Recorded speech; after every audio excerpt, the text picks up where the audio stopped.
Ann Coulter is joining us now on the line. Ann, good to have you with us here on the Howie Carr Show. I was actually really enjoying that story. I'm going to look up your article in the Herald. Well, let me finish the story, Ann, and you see if you appreciate the story as much as I do. So they realize eventually, hey, you know, this guy McCabe, he's lying to us. He's not telling us the truth. He's the one who leaked all this stuff, and he's blaming everybody else.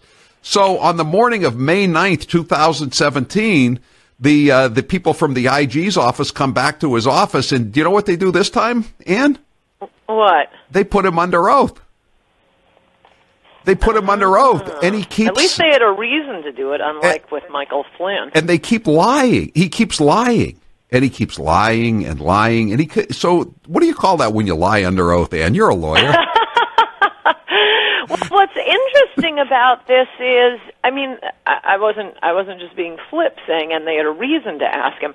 Look, there was reasonable suspicion. They thought he was lying to them. Right. Turns out they were right, and that's when they put him under oath.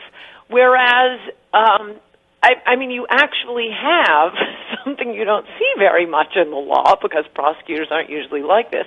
You know, the famous perjury trap, I suppose, that was a big phrase in the Clinton era. But why was Michael Flynn ever put under oath and asked if he discussed sanctions with Russia? There was nothing illegal about him discussing sanctions with Russia. But my suspicion is, and I'd like to see exactly what was said in the transcripts, we don't know, but this was right when during the transition, when Obama threw those Russians out of their Long Island home as if they were collecting anything interesting out there. But that was supposed to be, you know, this But punishment. don't you think they're going to throw... And most people, I don't think of throwing a few Russians out as a sanction. You think of sanctions as we won't do business with you, or Russia sanctioning us by not allowing Americans to adopt Russian kids. You think of it as more transactional and big and not just, we're throwing these Russians out. So I suspect Flynn misspoke. There is some reporting about how, oh, I see, you're asking me seriously. Well, what am I supposed to say here? But when they bring him in, there's no underlying crime. With McCabe, you have an underlying crime. Right. It's exactly. Is just so weird in the Trump era, where the president doing his job is constantly treated as if it's obstruction of justice. Right. Meanwhile, well, there's so many ways to go with this. All the people he's trying to fire are committing the crimes Trump is accused of. Well, it's like the Ukrainian. They're investigating the Ukrainian, giving him $150,000 or his foundation $150,000 for making a video for him. Yet they're not investigating the same Ukrainian giving $13 million to the Clinton Foundation. I mean, even Mark Penn is writing about that. Clinton's old pollster saying, "What the hell's going on here?"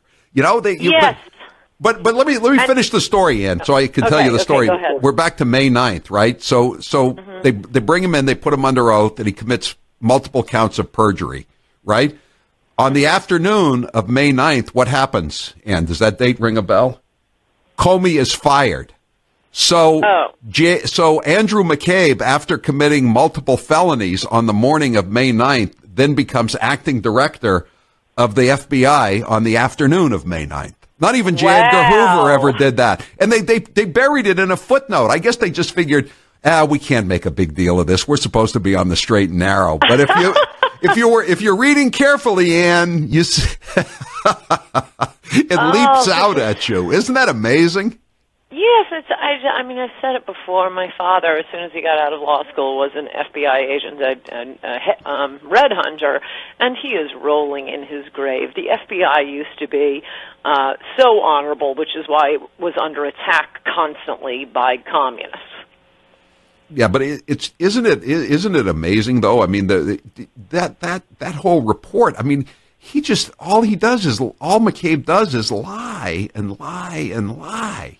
And it never stops. And then this whole thing about now it's coming out. Comey mentioned it obliquely in his book that they have something on Loretta Lynch, and it appears that what they have on Loretta Lynch is that she was telling the New York cops that if they dared to leak anything about the Anthony Weiner laptop, then she would go after and indict the cops that were involved on Staten Island in the death of that guy Eric Garner, who who resisted arrest and weighed 400 pounds and died of a heart attack while he was in a chokehold. I mean, you weigh 400 pounds and you're on the street fighting with a cop. I mean, you might have a heart attack, Ann. It's part of the... No, but also that's really quite shocking that the Attorney General would threaten criminal action about a long ago case.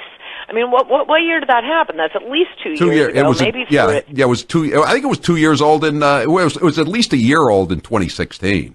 Definitely. Right. I think it was older than that. I think it was at least 2 years. In any event, wow. Talk about a fascistic government.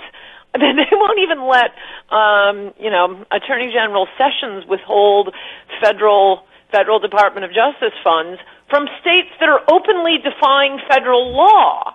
Here if we suspect you've leaked, and it's kind of hard, at least in first blush, to prove these things.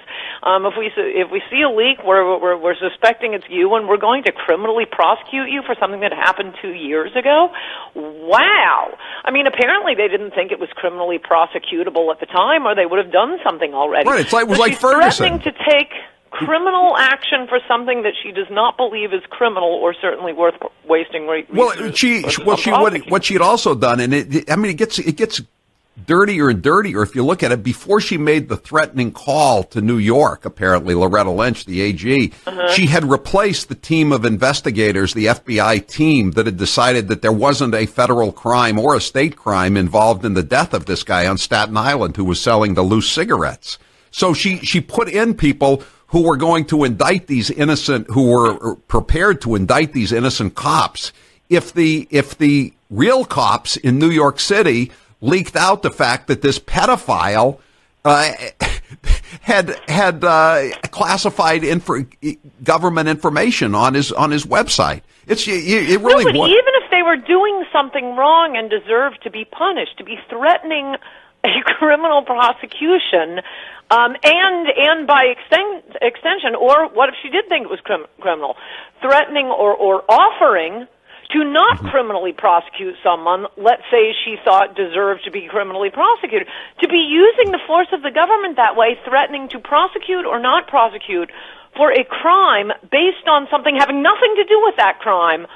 Wow. Yeah, if that's in the Inspector General's report, which is why, to get back to your president, this is why it was utterly idiotic. Yes, this is your cue to mention the name of my last book. What is the name of your last book? It slips my mind now, Ann. I think it was called In Trump We Trust, or was it called In Loretta Lynch? In Loretta Lynch We Trust. Right. To railroad some innocent cops to prison.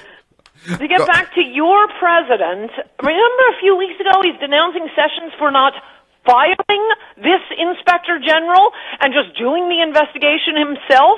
The Inspector General is apparently an honorable man. He's the one who exposed Peter Strzok, and Trump already knew that. He's the one who exposed Lisa Page. He's the one who exposed the Russian dossier being used as the basis for these FISA warrants. I mean, he was Obama's Inspector General, but there are still some people who are honorable, not to be confused with the ones like Comey who just like going around telling you how honorable they are. And blending in with the curtains. There are some who are, especially lawyers, they take the law seriously, and this Inspector General, obviously his conclusions have much more value than if this had come from, the Sessions Department of Justice, but your idiot president wanted to fire him.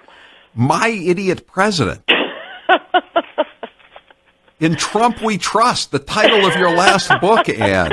And now you're saying you knew he was a boob. I mean, what's going on? I think we all knew that. We liked what he was saying. Well, even Comey said he doesn't think he's stupid, that he knows what's going on. He just said he's morally unfit. You're saying he's intellectually unfit, Ann. Come on, no, I got to call you out on that. Ignorance is different, and seeking the New York Times and Goldman Sachs' approval, and that all of that is a completely different character flaw.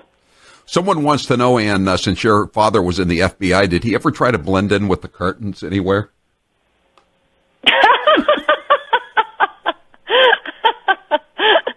No, he did not. But a big thing for J. Edgar Hoover was he really made a point. It's interesting. You look back at court cases and see who the FBI agents were. He made a point of trying to hire Catholics and Mormons because he thought they were so honest. I know. I recall that. That's kind of humorous, I think, especially when you think about the Kennedys and Harry Reid, right? I think the Kennedys are somewhat of an exception among the Irish. Well, thank you for saying that, Ann. Sometimes I've gotten the feeling that, you thought of us as somewhat of a lesser breed sometimes. I'm glad to hear that you're coming around on the fine Hibernian race. I'm now defending them ferociously by saying, not at all like the Kennedys. That is an aberration.